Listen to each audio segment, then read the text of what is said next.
নমস্কার বন্ধুরা, পুপুর রান্নাঘরে আবারও সবাইকে স্বাগত জানাচ্ছি। প্রচণ্ড গরম পড়েছে আর এই গরমে আমরা সব রকম খাবারই খাই, আর হালকা পাতলা খাবারটা খাওয়া এই সময় উচিত, আর আমরা খেয়েও থাকি। তো চিকেন তো আমরা নানানভাবেই তৈরি করে খাই। এই গরমে কিন্তু এইভাবে অয়েল ফ্রি চিকেন মাঝে মধ্যে আমরা খেতেই পারি। তোমরা অবশ্যই আমি যে পদ্ধতিতে করছি এভাবে ট্রাই করে দেখো। এটার স্বাদ অসাধারণ হয়, আর সত্যি বলতে কি কারো বোঝার উপায় নেই যে এটা অয়েল ফ্রি, এতে এক ফোঁটাও তেল নেই। তোমরা রেসিপিটা দেখো। প্রতিদিনকার মতো আবারও তোমাদের আমি অনুরোধ করব, যদি আমার রেসিপিগুলো তোমাদের ভালো লাগে তাহলে প্লিজ একটা লাইক দিও, আর যারা এখনও আমার চ্যানেল সাবস্ক্রাইব করোনি তারা আমার চ্যানেলটা সাবস্ক্রাইব করে পাশে আসা বেল বাটনটা প্রেস করে দিও, তাহলে আমি যে কোনো ভিডিও আপলোড করার সাথে সাথে নোটিফিকেশান তোমাদের কাছে সবার আগে পৌঁছে যাবে।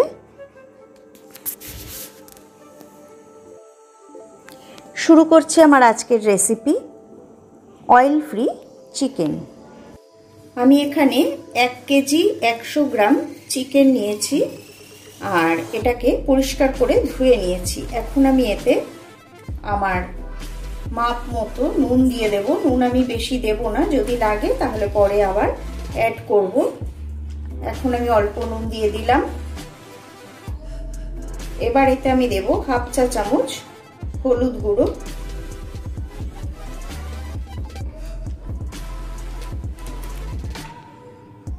দিয়ে দেব একদম উঁচু করে 1 টেবিল চামচ লঙ্কার গুঁড়ো।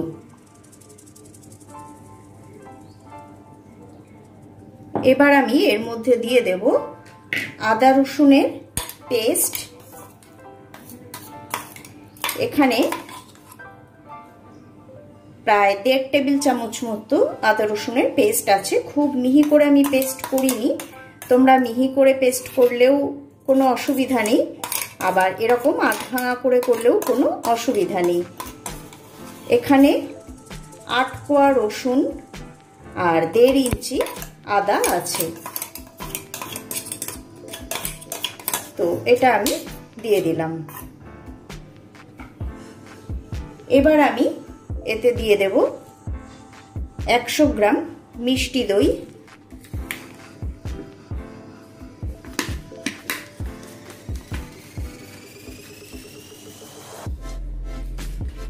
আর দিয়ে দেব 100 গ্রাম টক দই।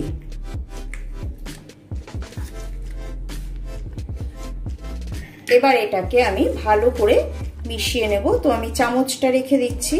হাত অবশ্যই পরিষ্কার করে ধুয়ে নিতে হবে রান্নার আগে, সেটা সবাই জানো, সব সময় করতে হয়।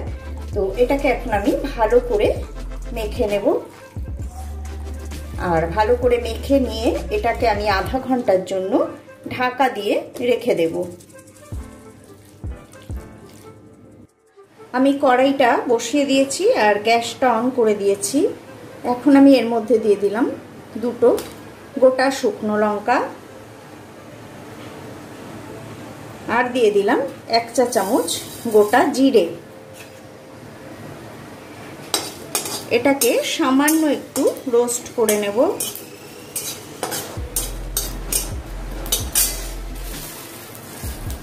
এর মধ্যেই আমি এখন দিয়ে দেব 5-6টা গোলমরিচ, দিয়ে দেব 2 এলাচ,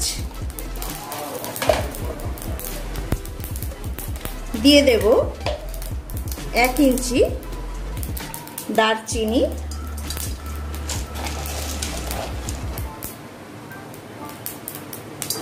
4টে লবঙ্গ,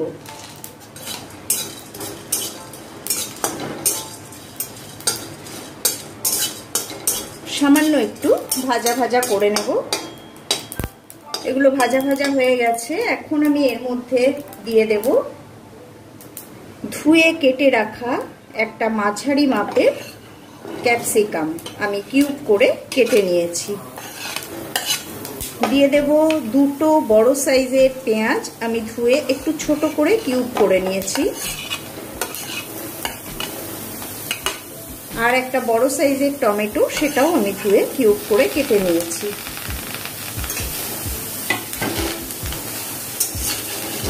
এখন কিন্তু আঁচটা কমানো রয়েছে।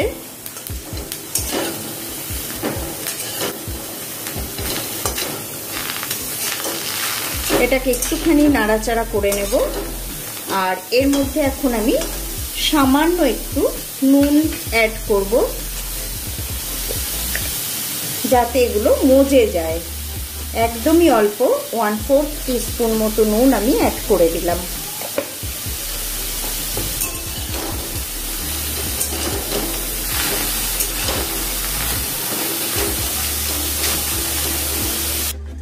এটা মিনিট দুয়েক নাড়াচাড়া করে কিছুটা মজে এসেছে। এখন আমি এর মধ্যে দিয়ে দিচ্ছি 1 টেবিল চামচ মতো জিরে গুঁড়ো। আবার ভালো করে এটাকে আমি মিশিয়ে দিলাম।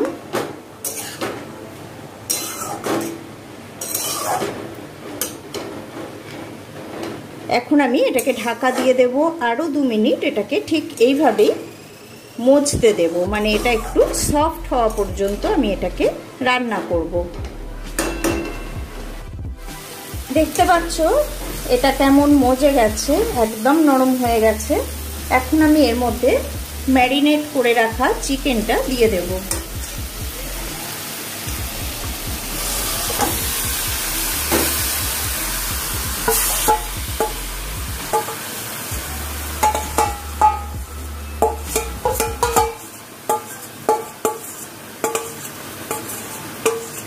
আর এই বাটিটার মধ্যেই আমি একটু জল পাশের ওভেনে গরম করতে দিয়ে দেব, যেহেতু এতে মশলা লেগে রয়েছে। এখন আমি ফ্লেমটা বাড়িয়ে দিলাম আর এটাকে ভালো করে একটু মিশিয়ে দেব।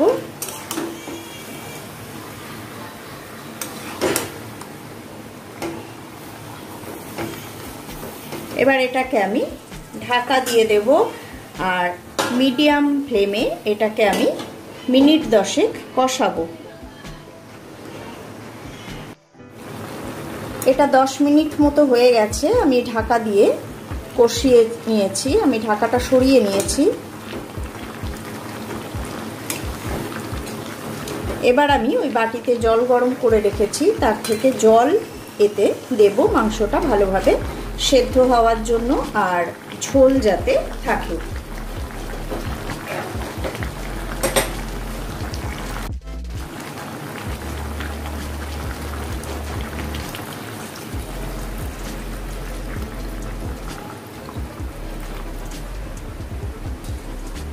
আমি এতে পরিমাণ মতো জল দিয়ে দিলাম। এবার ঢাকা দিয়ে দেব। জলটা একটু বেশি দিয়েছি কারণ আমি কিন্তু একটু বেশি ঝোল রাখবো, বেশি ঝোল রেখে করব। তোমরা ইচ্ছা করলে এটা ঝোল কম রেখে একটু গামাখা গামাখাও করতে পারো, তবে এটার পাতলা ঝোলও কিন্তু বেশ ভালো লাগে। তো আজকে আমি পাতলা ঝোলটাই করব।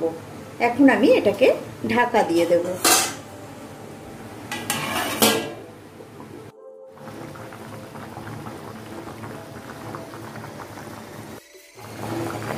মিনিট 10 ফোটার পর আমি ঢাকাটা খুলে নিয়েছি। ঝোলটা কিন্তু বেশ কিছুটা কমেও এসেছে, কিন্তু চিকেনটা প্রায় 90% সেদ্ধ হয়ে গেছে আর সামান্য একটু সেদ্ধ হবে। তো আমি এটাকে আরও 10 মিনিট ঢাকা দিয়ে সেদ্ধ করব। আমি এটাকে আরও 10 মিনিট ঢাকা দিয়ে ফুটিয়েছি মিডিয়াম ফ্লেমে। এখন ফ্লেমটা আমি একটু হাই করে দিয়েছি, যেহেতু রান্না কমপ্লিট। হাই ফ্লেমে একবার ফুটিয়ে এবার আমি এটাকে অফ করে দেব আর তোমাদের পরিবেশন করে দেখিয়ে দিচ্ছি। আজকে এই পর্যন্তই, বিদায় নিচ্ছি। আবারও ফিরে আসব পরের পর্বে এরকমই সুন্দর কোনো রেসিপি নিয়ে তোমাদের জন্য। ততক্ষণ সবাই ভালো থেকো, সুস্থ থেকো, সাথে থেকো।